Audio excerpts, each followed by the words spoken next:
സംസ്ഥാന സർക്കാരിനെതിരായിട്ടുള്ളൊരു ജനവികാരം ഉണ്ടാകുമെന്നും ആ ജനവികാരത്തെ ചൂഷണം ചെയ്തുകൊണ്ട് വലിയ നേട്ടം തെരഞ്ഞെടുപ്പിൽ ഉണ്ടാക്കാൻ കഴിയുമെന്നും കോൺഗ്രസിന്റെ ആത്മവിശ്വാസമുണ്ട്.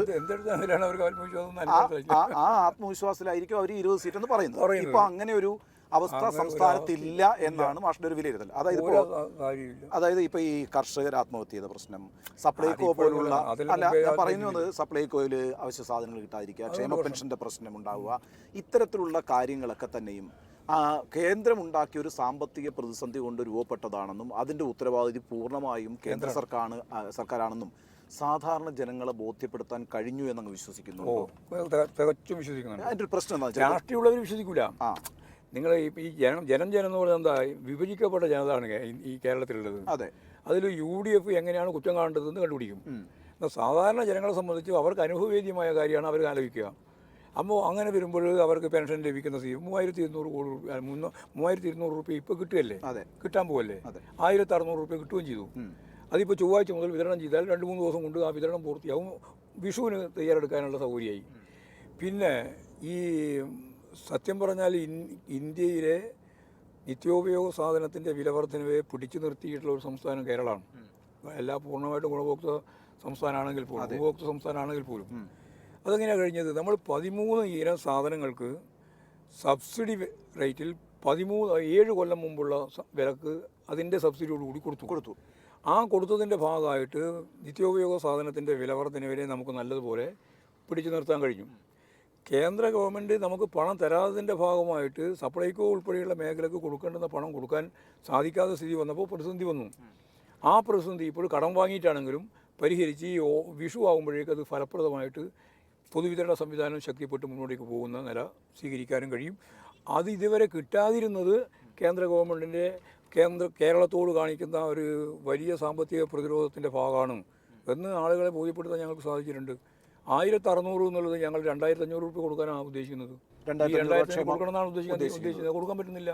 ഞാനിത് പൊതുയോഗത്തിൽ പരസ്യമായിട്ട് പറയുന്നുണ്ട്, നിങ്ങൾക്ക് 1600 എന്നല്ലേ, അത് 2500 തരണമെന്നാണ് ഞങ്ങൾ തീരുമാനിച്ചിരുന്നത്. പക്ഷേ കൊടുക്കാൻ കഴിയുന്നില്ല. അധ്യാപകർക്ക്, ജീവനക്കാർക്ക്, പെൻഷൻകാർക്ക് കൃത്യമായിട്ട് കുടിശ്ശിക കൊടുത്തു തീർക്കണം എന്ന് തന്നെയാണ് ഗവൺമെൻറ്റിൻ്റെ ആഗ്രഹം. എന്താ ചെയ്യുക, ഗവൺമെൻറ് തരുന്നില്ല. 57,000 കോടി കഴിഞ്ഞ മാർച്ച് മാസം വരെ തരേണ്ടതും കേന്ദ്രാവിഷ്കൃത പദ്ധതിയുടെ ഭാഗമായിട്ട് കിട്ടേണ്ട 7,000 കോടി ചേർത്താൽ 64,000 കോടി ഉറുപ്പിയാണ് ഈ മാർച്ച് 31-ാം തീയതിക്ക് മുമ്പ് തരാതിരുന്നത്. ഇത് ജനങ്ങൾ നല്ലതുപോലെ വിശ്വസിക്കുന്നുണ്ട്. കാരണം അവർക്കറിയാം ഇതാണ് കാര്യം. അല്ല, ഇപ്പം നമ്മുടെ ജീവിതത്തിൻ്റെ ഒരു പ്രതിസന്ധിയുടെ മുഖ്യ കാരണം എന്ന് പറയുന്നത് കേന്ദ്രം നമ്മളെ സാമ്പത്തികമായി ഞെരുക്കുന്നതാണ് എന്ന് നമുക്ക് ബോധ്യപ്പെടുത്താൻ കഴിഞ്ഞിട്ടുണ്ടെങ്കിൽ, ഇടതുപക്ഷത്തിനും സർക്കാരിനും ജനങ്ങളെ ബോധ്യപ്പെടുത്താൻ കഴിഞ്ഞിട്ടുണ്ടെങ്കിൽ, കേന്ദ്രത്തിൽ അധികാരത്തിലിരിക്കുന്ന രാഷ്ട്രീയ പാർട്ടിയായ BJPക്ക് എന്ത് പ്രതീക്ഷയാണ് കേരളത്തിലുണ്ടാകും? ഇപ്പോൾ അവർ പറയുന്നത് 4-5 മണ്ഡലങ്ങളിൽ അതിശക്തമായ പോരാട്ടം അവർ കാഴ്ചവെക്കുന്നു. അവരും അവരുടെ വോട്ട് പെർസെൻറ്റേജ് ഇൻക്രീസ് ചെയ്യും, 2 അക്കം കടക്കും എന്നാണ് പറയുന്നത്. അത് പ്രധാനമന്ത്രിയെ പറഞ്ഞു. പ്രധാനമന്ത്രി പറയുന്ന വാക്കിന് ഒരു അർത്ഥമില്ല എന്നുള്ളത് വ്യക്തമായില്ലേ? ഇവിടെ ഇലക്ട്രൽ ബോണ്ടിൻ്റെ പ്രശ്നം വന്നപ്പോൾ പ്രധാനമന്ത്രി പറഞ്ഞത് എന്താ? ലോകം കണ്ട ഏറ്റവും വലിയ അഴിമതി ഒന്നല്ലേ ഔദ്യോഗികമായിട്ടുള്ള ഒരു അഴിമതി. 8,500 കോടി ഉറുപ്പികയല്ലേ സമ്പാദിച്ചത്?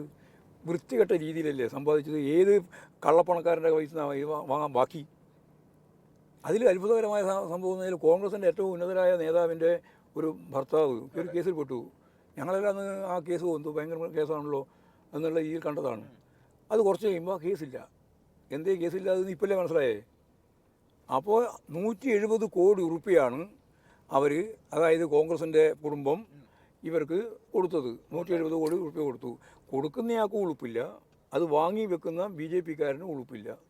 ഒരു പ്രധാനപ്പെട്ട 2 രാഷ്ട്രീയ പാർട്ടികളുടെ കുടുംബം, അതും ഏറ്റവും സീനിയറായിട്ടുള്ളവരാണല്ലോ അവരെല്ലാം, അവരങ്ങോട്ടും ഇങ്ങോട്ടുമുള്ള പ്രശ്നത്തിൻ്റെ മേലെ പണം കൊടുത്ത് ഒത്തുതീർക്കാൻ സാധിക്കുന്ന ഒരു സ്ഥിതി ഇവിടെയല്ലാണ്ട് വേറെ ലോകത്തോടെ ഉണ്ടാവുമോ? ഇലക്ട്രൽ ബോണ്ട് എന്ന് പറഞ്ഞാൽ നമുക്ക് മനസ്സിലാവില്ല. അതുകൊണ്ട് ഞാൻ പറയുന്നത് ഇലക്ഷൻ ഫണ്ടാണ്.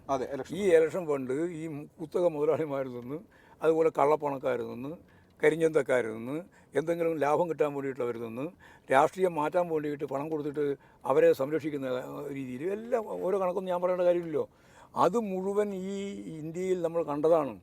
അന്നാണ് ഇന്ത്യൻ പ്രധാനമന്ത്രി പറഞ്ഞത്, ഭഗവാൻ ശ്രീകൃഷ്ണനെ കാണാൻ കുചേലൻ പോയപ്പോൾ കയ്യിലുണ്ടായിരുന്ന അവിൽപ്പൂതി ശ്രീകൃഷ്ണന് കൊടുത്താൽ ഈ കോടതി അത് കൈക്കൂലിയായിട്ട് തീരുമാനിക്കുമോ എന്ന് പറഞ്ഞതിൻ്റെ അപ്പുറം ഒരു ഇന്ത്യൻ പ്രധാനമന്ത്രി ഒരു ആർ എസ് എസിൻ്റെ ഏറ്റവും താഴെയുള്ള ഒരു ആർ എസ് എസിൻ്റെ റേഞ്ചിലേക്ക് താഴ്ന്ന് വീഴുക ചെയ്തേ.